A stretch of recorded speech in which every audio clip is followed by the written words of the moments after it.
Vamos a convocar al conversatorio. Vamos a partir por las damas.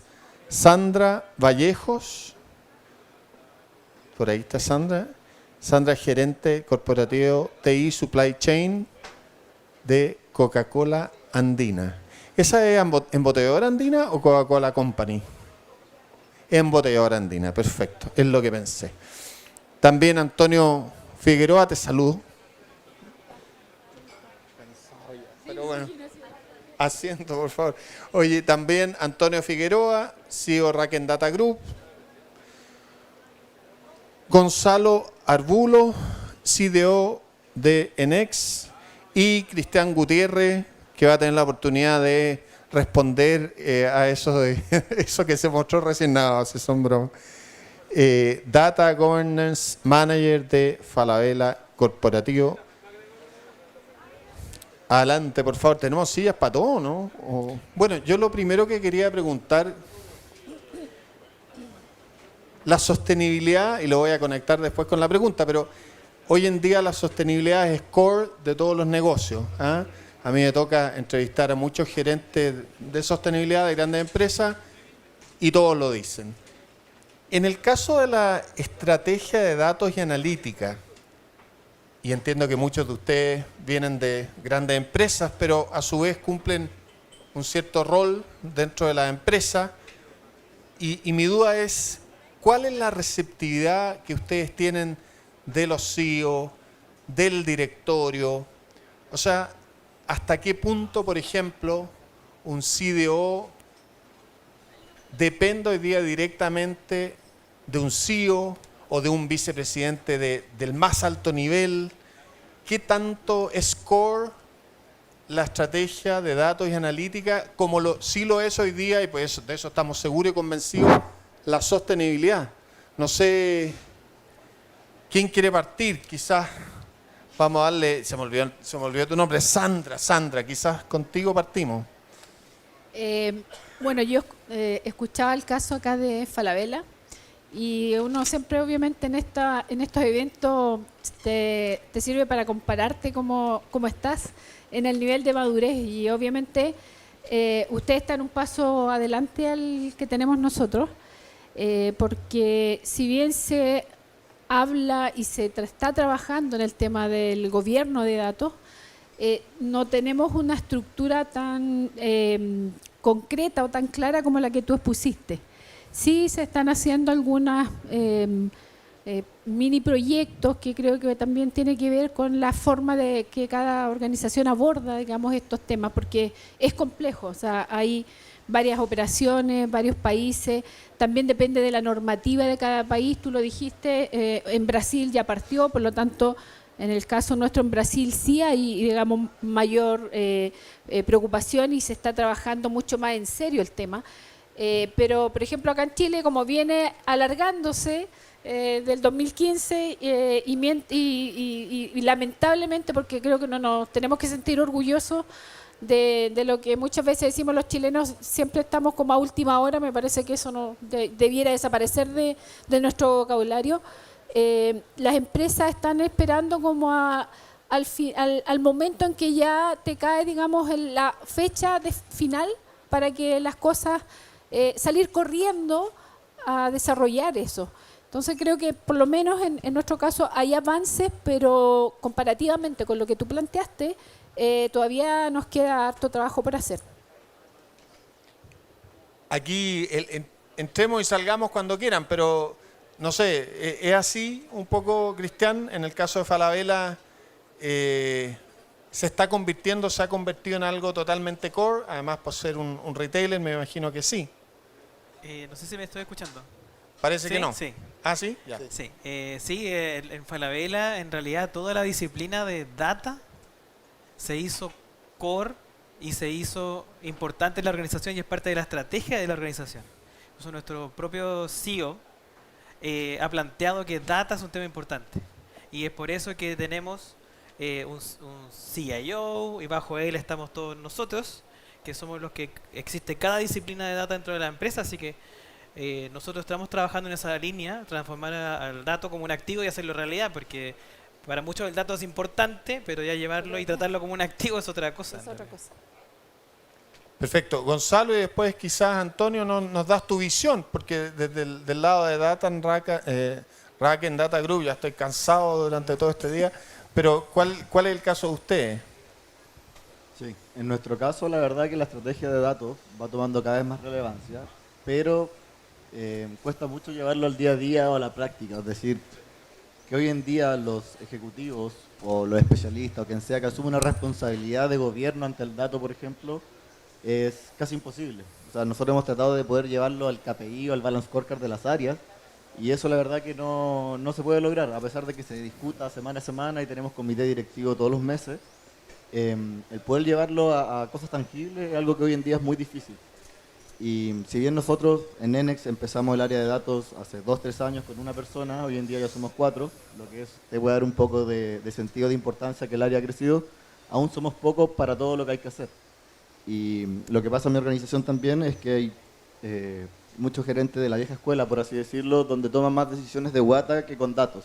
Entonces, para ellos no es tan importante el dato porque no lo utilizan, pero está cambiando un poco el paradigma por nuevos aires, por así decirlo, que han llegado y donde las cosas se hacen de otra manera, ya no tanto con la guata. Entonces, sí es algo crítico, core, que se sabe que es importante, pero en el día a día cuesta mucho llevarlo a la práctica, algo tangible. Es como algo más que se conversa, que se sabe. Por ejemplo, sabemos que viene la nueva ley, ¿cierto? Y aún así, todavía no partimos para armar nuestro inventario de datos, que son múltiples sistemas porque trabajamos en 3 países, ¿cierto?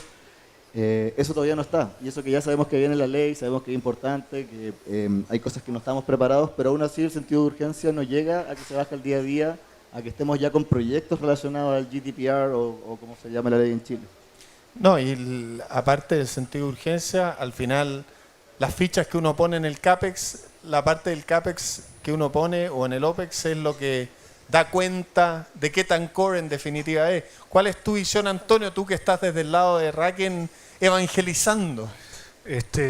Yo para redondear el tema, y como hemos tenido la oportunidad de trabajar con diversas empresas, diversas industrias en diversos países, yo te podría decir que sí, que está tomando la relevancia que tiene que tener. Sin duda no hay ninguna empresa que se esté transformando digitalmente, como lo dije en la mañana, o que esté pensando en el clientecentrismo, que no tenga los datos como un core de su negocio. Entonces, a los que no les ha llegado o les está llegando tarde, va a haber muy poco tiempo para reaccionar. La mayoría de las organizaciones ya lo tienen como un pilar estratégico. Perfecto. ¿Algún caso de éxito que quieran contar de lo que han hecho? En nuestro caso, tenemos, de hecho, desde hace 3 años ya se viene trabajando con tecnología, en este caso con Amazon básicamente, integrado ya una muy buena cantidad de información que es de valor para la compañía en un data lake para tanto el mundo financiero contable como el mundo de la fábrica, supply chain, también para el mundo de comercial, que son todos los procesos. Y ha sido un viaje que partió también como priorizado el mundo comercial, porque ahí obviamente se le dio principalmente el valor por el tema de los clientes y toda la analítica que tú puedes ir más básica primero, obviamente, y lo que explicaba acá el profesor, que aprovecho de felicitarlo porque fue una clase muy entretenida, que no es lo habitual, que se quejan mucho los alumnos. No, y además era el último, así No, que es todo que fue la excelente. energía, el Newin, como se Excelente. dice. Y luego se fue subiendo las otras áreas de negocio, como la logística, el mundo industrial, que es donde yo te diría que más ha costado sacarle valor al dato, pero no tanto porque no sepamos el valor, sino que por la integración que hay detrás de esa data, que es el IoT, básicamente. Hay muchos sistemas que son sistemas muy propietarios también en esa industria, en las fábricas, digamos, que no necesariamente están abiertos a entregar la data, que es un error obviamente porque hoy día los datos, como decía el profesor, están en todas partes, pero cuesta encontrar o obtener esa información con los dueños de esa data, porque finalmente son los dueños de las líneas de producción, están los datos en los PLC, están en los datos en dispositivos que no están abiertos a llegar y sacar la información. Entonces, en esa parte hemos tenido más dificultad. Hemos hecho varios casos de éxito donde estamos obteniendo, por ejemplo, hoy día información que se le envía a la Dirección General de Aguas, a la DGA, también cumpliendo con una ley que hay donde las principales compañías tenemos que estar cada una hora informando el consumo de agua, porque obviamente tenemos acceso al agua, pero no es ilimitado. Y eso lo hicimos el año pasado, donde se obtiene esa data desde los pozos directamente, ya no hay ninguna manualidad ahí. Antes iba una persona, tomaba el dato, lo registraba en una planilla Excel y de ahí se graficaba, etcétera, etcétera. Hoy día ya cada una hora esa información va directo y al punto llega este control que si tú no mandas esa información o por falla de los sistemas, por ejemplo, tienes máximo 7 días para corregir, porque si no las multas que hay hoy día por no estar informando van desde, no sé, los 2 millones a los 90 millones de pesos a las organizaciones. Entonces, ahí hay un tema, digamos, que es un foco de trabajo en la compañía, que es cómo puedo obtener de una manera mucho más transparente y más fácil la data, porque está lleno de datos. O sea, ahí sí que hay para hacer predictiva, para hacer analítica avanzada, para hacer todo lo que el mundo precioso que contaba el profesor acá, pero que cuesta bastante obtener esa información porque está encapsulada. Y eso tiene que ver con los proveedores, básicamente. No es tan abierto. Pero hay hartos casos que tenemos, al menos digamos en la compañía, desarrollados ya con el mundo de la data, pero el gobierno de datos como tal se está centralizando de alguna manera. No tenemos el cargo como del CTO hoy día, pero sí en Brasil, que también es un desafío que tienen las compañías multinacionales, que es como homologar de alguna manera. Uno es la legislación, lo otro son las personas y la cultura de las organizaciones. O sea, hacer trabajar de una misma manera, que parte de mi rol regional es ese, es que todos estén en la misma línea, en el mismo momento, con las mismas urgencias. Y obviamente eso no es tan fácil de hacer y uno avanza muchas veces, dependiendo del tema, con una operación y después la vas replicando a las otras y así. Entonces, es parte, digamos, también de la cultura organizacional y obviamente que ayuda mucho más cuando hay legislación al respecto, porque ahí los gerentes generales, sobre todo, que son muchas veces los sponsors de estos proyectos, cuando hay legislación y cuando hay, castigo en este caso como multa, o estás muy expuesto, en este caso, a los clientes o a incumplir alguna norma, se apuran y obviamente dicen, lo ponen dentro del plan estratégico. O sea que si bien está, pero no está tan centralizado. Para el próximo año se está ya hablando de una estructura de BI, digamos, de inteligencia más corporativa, pero se está construyendo en el camino. Esa es un poco la experiencia. Cristian, algo que tú nos digas, mira, el arquetipo del éxito en la estrategia que han hecho ustedes en Data y Analítica, que nos puedas nombrar, que movió palancas claramente por magnitud o por rapidez. Bueno, en realidad toda la visión de Data y Analytics de Falabella no la tengo para hablar con tanta propiedad, pero sí la de gobierno del dato. Por lo menos nosotros logramos instalar la disciplina en la organización, cosa que no es fácil, y logramos convencer de que, aparte que es necesario, de que tenía que escalar.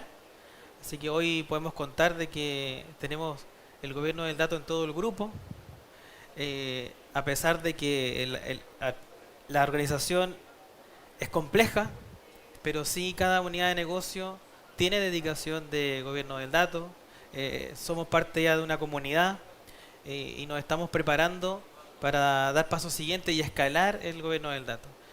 Sin duda el éxito que tuvimos al principio fue instalarnos, plantearnos un primer año que al fin no nos vimos mucho en el negocio, pero sí nos dedicamos a hacer el fundamento, a declarar todos los habilitadores que necesitábamos. Dijimos, si bien no tenemos toda la tecnología al principio, pero sí partimos con el mínimo. No nos quisimos ir a hacer el gobierno del dato a la aventura, sino nos dimos un tiempo para tener los habilitadores para poder hacerlo. Y si bien sacrificamos exposición en la empresa, que también es un riesgo que tuvimos que asumir, pero hoy en día ya estamos mostrando lo que estamos haciendo. Y eso, de cara al próximo año, es algo que nos pusimos en la visión. Por eso está ahí que queremos ya que la organización nos valore todo este trabajo como un poco en secreto que hicimos, pero que vea que todos esos habilitadores ahora aportan valor. Y nos vamos a ir con todo el próximo año en esa línea. Así que el éxito nuestro fue en realidad dedicarnos a generar estos habilitadores para poder trabajar. Perfecto. ¿Algo por el lado de usted? Nosotros estamos un poco más atrás en los pasos, así que lo que logramos hacer estos últimos 2 años fue poder mostrarle a la organización y a las distintas áreas lo que hace la oficina de datos y lo que podría ser eventualmente un buen gobierno de datos asociado a la oficina. Y ahí lo que hicimos fue trabajar con cada área y ver dónde tenían los principales dolores, y nos encontramos que los principales dolores de cada área era la automatización de los reportes. O sea, estaban todos trabajando con carpetas compartidas, Excel, y eso que las tecnologías estaban, pero no se habían difundido adecuadamente a la organización. Tenemos todo en Azure, SharePoint, qué sé yo, aún así seguían con carpetas compartidas, con el Excel, graficando en Excel. Entonces, el logro fue que las distintas áreas de la organización supieran lo que hacemos y el valor que tiene, y que se subieran a nosotros como un sponsor. Entonces, lo que armamos fue pequeños data mart en cada área, obviamente con los reportes más críticos, con el fin de que los analistas no perdieran tiempo en hacer los reportes, sino en analizar los reportes, la información que viene de ellos. Y ese fue un cambio de paradigma bien importante, porque en nuestra organización, o al menos yo lo veía así, estaba convencido que los analistas pensaban que su trabajo era hacer el reporte, pero no analizarlo. Entonces estaban 4 o 5 horas haciendo el reporte, lo lanzaban y se iban para la casa contentos pensando que ya habían hecho su trabajo, pero en realidad eso hoy en día no agrega valor porque se puede automatizar de principio a fin con la cadena con la oficina de datos, perdón. Perfecto. Antonio, un poco conectando con lo que contó Cristian de los habilitadores, de esta etapa inicial que quizás no luce tanto, pero que va a posibilitar el lucimiento futuro, así esperamos. ¿Cómo partir? Yo sé que durante todo el día de alguna forma lo hemos conversado, pero para resumirlo, ¿cómo partir con un programa de gobernanza de datos? ¿Qué recomendarías tú? Bueno, cualquier estrategia, tanto de gobierno de datos como de arquitectura o como la misma estrategia de información, tiene que empezar por entender dónde estamos, reconocer dónde estamos, entender las limitaciones que contamos, pero sobre todo de tener bien dibujado un buen horizonte de qué queremos aspirar como organización. Si tenemos ese horizonte bien dibujado, si tenemos identificado las palancas, las herramientas, los proyectos que nos van a ayudar a cumplir esa visión, lo que sigue después es el compromiso de la organización. Por eso es tan importante, cuando hablaba Estefan en la mañana, de hacer una estrategia de información, pero esponsoreada, digamos, desde el C-level de la organización. Es el modelo ideal de cómo llevar a una organización de un estatus a otro en poco tiempo, en 2 o 3 años.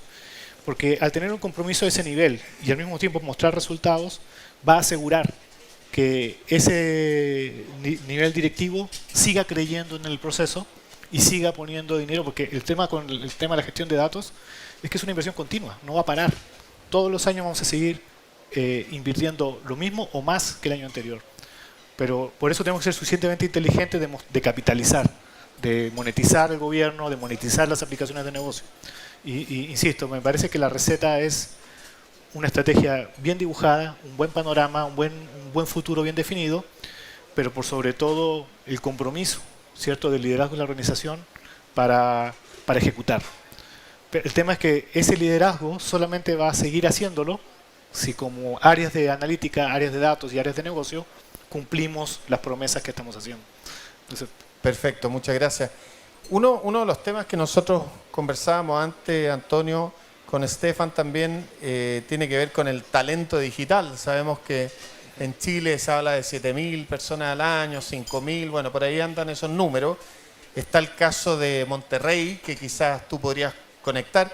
Y aprovecho a conectarlo con otra pregunta que tiene más que ver con los profesionales y la capacitación y formación de los distintos roles en temas de data. Entonces, eso puede ser un challenge, un desafío bastante insalvable en el mundo de hoy, en todas las áreas de la necesidad de talento digital, pero específicamente en esta también. ¿Por qué no nos cuentas un poquito de lo de Monterrey, muy breve, y también el tema de cómo formar estos roles con esta escasez? ¿Qué crees tú? Y ahí conversamos todos, ¿qué hay que hacer en capacitación y formación? Definitivamente la falta de talento en los perfiles relacionados a ingeniería de datos, ciencia de datos, traductores de analítica, todos estos roles que platicamos en la mañana respecto a organización, son escasos. Son escasos en Latinoamérica, son escasos también en Estados Unidos. Yo creo que en todo el mundo. Es tanto la demanda de las organizaciones por consumir información ahora que simplemente no hay suficientes ingenieros, ni data scientists, ni personas de gobierno. Entonces hay varios mecanismos. Si quieren voy a dejar que mis colegas hablen sobre capacitación. Yo les voy a contar una iniciativa que en Monterrey se hizo. Cemex, que es la tercera cementera más grande del mundo, justamente ante la dificultad de encontrar talento digital en la ciudad de Monterrey, y esto porque tenemos muy buenas universidades, sale gente muy buena, pero estamos tan cerca de la frontera de Estados Unidos que egresan y se los llevan. Entonces, había que buscar un mecanismo de retener el talento y formar nuevo talento. Lo que se hizo en Monterrey, Cemex, como siendo una de las empresas más importantes de México, convocó a las universidades, convocó a otras 10 organizaciones importantes en la región y crearon un centro un hub digital, donde pudiesen conectar estas empresas con las startups y en conjunto desarrollar talento local para que se quede en Monterrey. Entonces se creó todo un ecosistema que permite el desarrollo de este talento. Estas mismas empresas, las más importantes, se alimentan de este nuevo talento y constantemente están recibiendo nuevas soluciones digitales que las mismas startups están generando. Entonces es un mecanismo bastante positivo. No sé si en otros países de la región o aquí en Chile se ha hecho algo parecido, pues creo que es una buena alternativa. Gracias. ¿Qué nos pueden decir ustedes de esta dificultad, de este desafío y también de la necesidad de capacitar, formar? ¿Cómo lo están resolviendo? Mira, yo me gustaría ahí partir por algo un poquito antes que el tema solo de formar más profesionales, que creo que todos compartimos que hoy día en el mundo faltan, y que también las universidades debieran ser partícipes de ese cambio. Uno ve que en todos estos cambios, yo me remonto, yo soy de la escuela un poco más antigua probablemente que muchos de ustedes. A mí me tocó participar de la primera implementación de SAP en Chile, entonces son hartos años para atrás. Y fue toda una revolución también. Habíamos muy pocos informáticos, de hecho en informática éramos contados con los dedos de la mano, y aprendimos junto con los consultores. O sea, llegó SAP a Chile y prácticamente acá no había oficinas de SAP. Y todos los consultores con los que nos tocó trabajar, y siempre lo cuento porque lo miro hoy día y es una revolución muy parecida, digamos.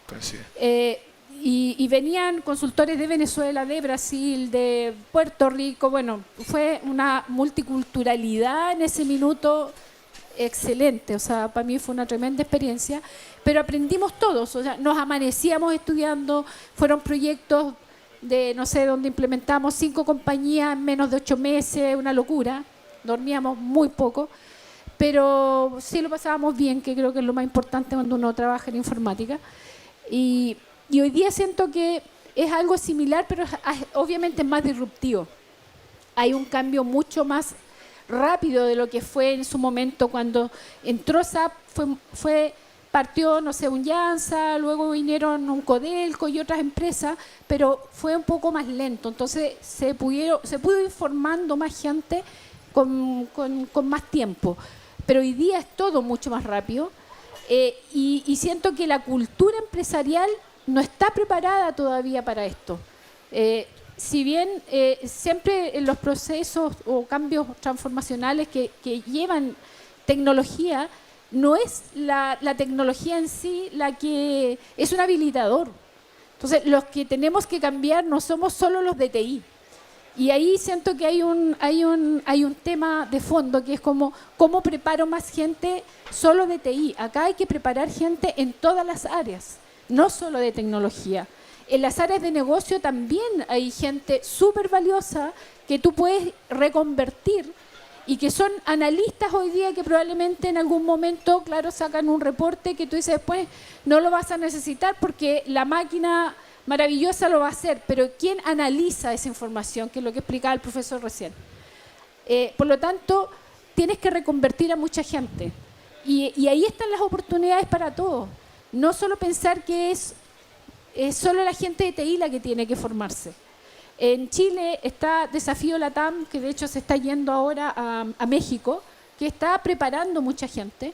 Son una startup que le ha ido muy bien, pero un bootcamp, Diego Arias, que levantaron recién con igual, Brota sí, casi 700 millones. Exactamente. Pero está Laboratoria, que también impulsa más mujeres en esto. Y así hay bastante de esto, pero siento que a nivel empresarial, a la interna de las organizaciones, tiene que haber un cambio de mentalidad más allá de preparar solo gente de tecnología. Eso es lo que por lo menos a mí me ha tocado vivir y que puedo, con los años que tengo, comparar hacia atrás. De cómo fue en su momento también una tremenda revolución el haber implementado, no sé, ERP en las principales empresas de este país, que también nos tocó trabajar con gestión del cambio. Hay muchas cosas que se repiten de alguna manera, pero siempre en el centro de esto están las personas. O sea, personas, proceso y tecnología, eso no cambia. Y ahí es donde uno tiene que trabajar para que las organizaciones también vayan a un ritmo un poquito mayor. Porque nos pasa mucho en las áreas de tecnología que en las organizaciones, sobre todo las más tradicionales, es como, ya, o sea, implementemos, pero el implementemos es como implementa.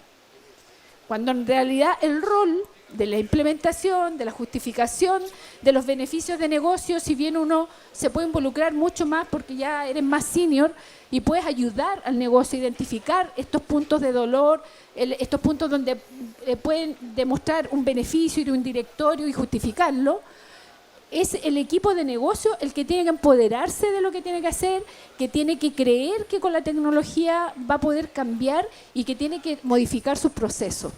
Si no está eso, obviamente el horno no está para bollos, como se dice, y cuesta mucho más.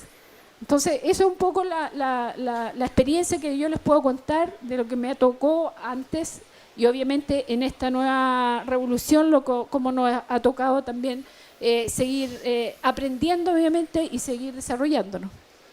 Perfecto. No sé si quieren comentar, Gonzalo, Cristian, de eso, pero también hay una pregunta que tiene que ver con las habilidades de los líderes en todo este proceso de transformación digital. Quizás esos son los gatillantes, esos líderes. No, yo suelo complementar de que a mí también me tocó por ahí por el 2013 o 14, cuando yo no trabajaba en Falabella en ese tiempo, sino en otra empresa que tuvo que incorporar temas de gobernanza de datos porque tenía clientes en Europa y en Europa tenía que hacer compliance con GDPR. Y por un consultor también fue que me enteré que había gobierno de datos y esto fue por el 2013, diría yo. Así que también siento que las universidades nos debieran acompañar también en este viaje. De repente yo miro las mallas, las estoy mirando y me da gusto cuando de repente veo en ingeniería civil e industrial un ramo de análisis de datos. Pero también me gustaría ver, así como le enseñan a los ingenieros comerciales derecho tributario a veces o tienen ramos de derecho comercial, que tengan un sobre libre competencia o de datos personales, porque todo va hacia allá Y sería un complemento para su propia función de negocio, el que conozca estas cosas. Y siento que las universidades podrían hoy actualizar sus currícula. mallas a las carreras actuales y no solo dejar esto a las carreras de informática, sino a otras especialidades también extenderlo, porque va a ser útil en su día a día, porque hoy en día llegan a una empresa y se dan cuenta que tienen que tomar decisiones basadas en datos y a los de data le dicen, "Ah, esta es la herramienta", y no saben ocuparla o no la entienden. Así Oye, que- esto se está transformando en una catarsis y eso que no hemos tomado nada todavía, Sí. imagínense lo que va a hacer después. Hay una pregunta, parece por ahí, 2 preguntas. Muy bien. Nos falta un micrófono. Ah. ¿Tengo que cortar?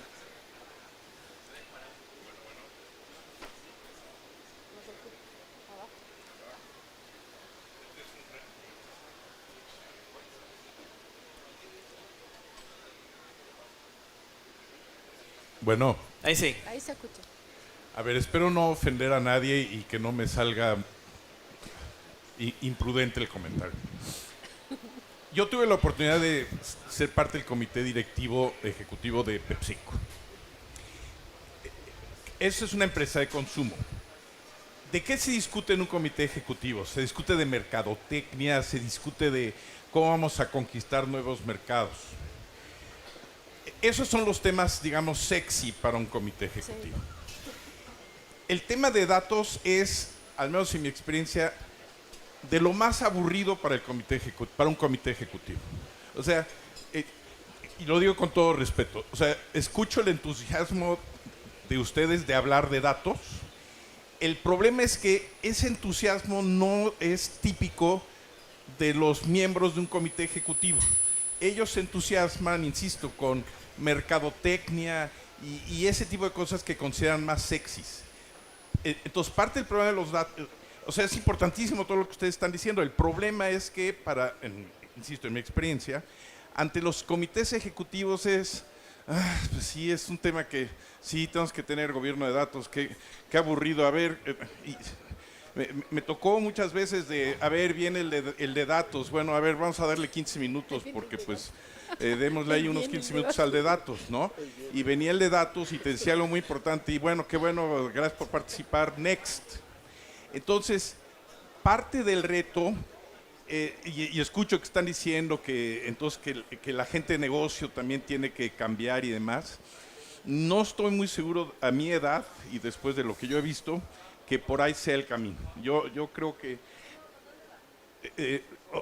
creo que más bien, y por eso en mi caso en particular la insistencia de hay que pensar en soluciones en casos de uso. Eso es, pues. Son los casos de uso lo que tú llevas a un directorio. Hay que llevar casos de uso. Eso es. Oye, vamos a hacer una reingeniería de tu Lo proceso de obvio. ventas, vamos a hacer una reingeniería de tu proceso de mercadotecnia. Ah, y by the way, como uno de los componentes de ese proyecto hay que gestionar mejor los datos.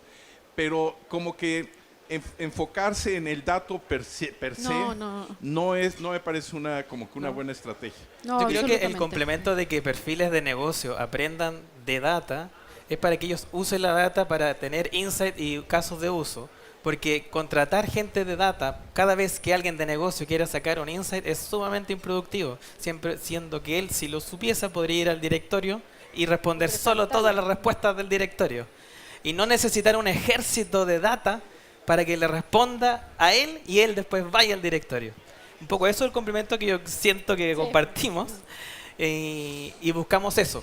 Porque nosotros sí, cuando vamos al directorio yo no voy a contarle cuántos metadatos tengo. Yo voy a contarle en qué aporté en el negocio, en qué casos de uso de negocio que son el trending topic para el directorio, donde yo aporté en esa parte. Pero nosotros nos hemos dado cuenta, yo creo que más de alguno de nosotros ha ido a un directorio y nos han dicho a qué te dedicas, cómo partí mi charla. Como dije, me preguntaron, ¿tú prendes el computador y qué haces? Sí. Y Bueno, mi único punto es... ahí hemos vivido eso. Toño y yo ahorita tenemos un cliente y fue curioso la discusión hace un par de días, donde de hecho yo dije, oye, hay que entrenar a los directores al segundo nivel como traductores de analítica, de que sean capaces de hablar con los científicos de datos. Y me dijeron, ¿estás loco? Por supuesto que ningún director le interesa ser traductor de analítica ni traductor de datos. Él lo único que le interesa son sus soluciones de negocio. Y no lo metas en muchos rollos, así decimos en México, de datos. Pero bueno, mi único comentario es que ahorita, escuchándolos, fue una especie de déjà vu.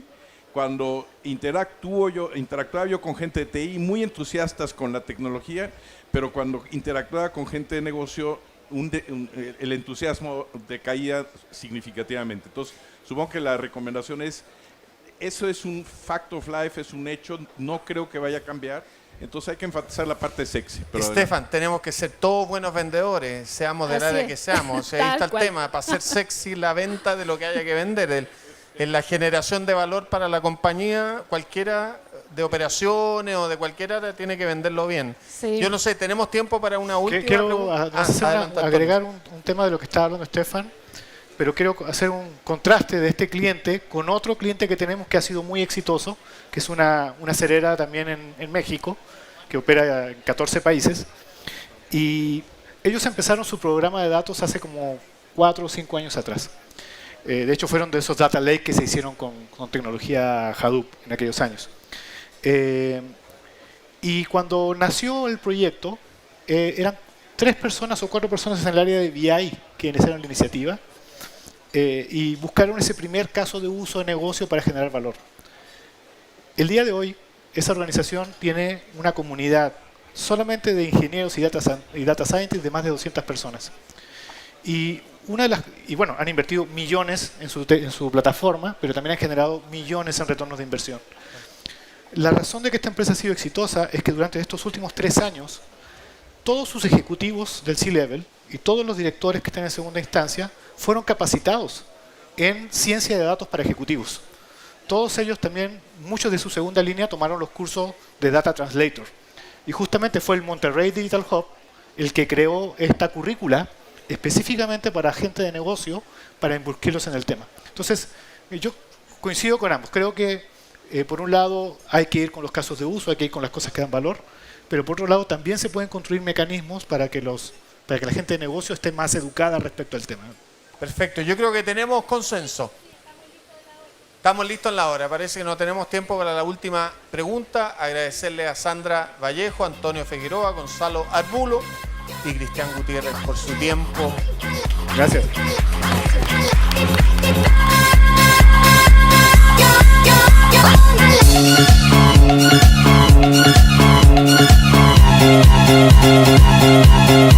Thank you.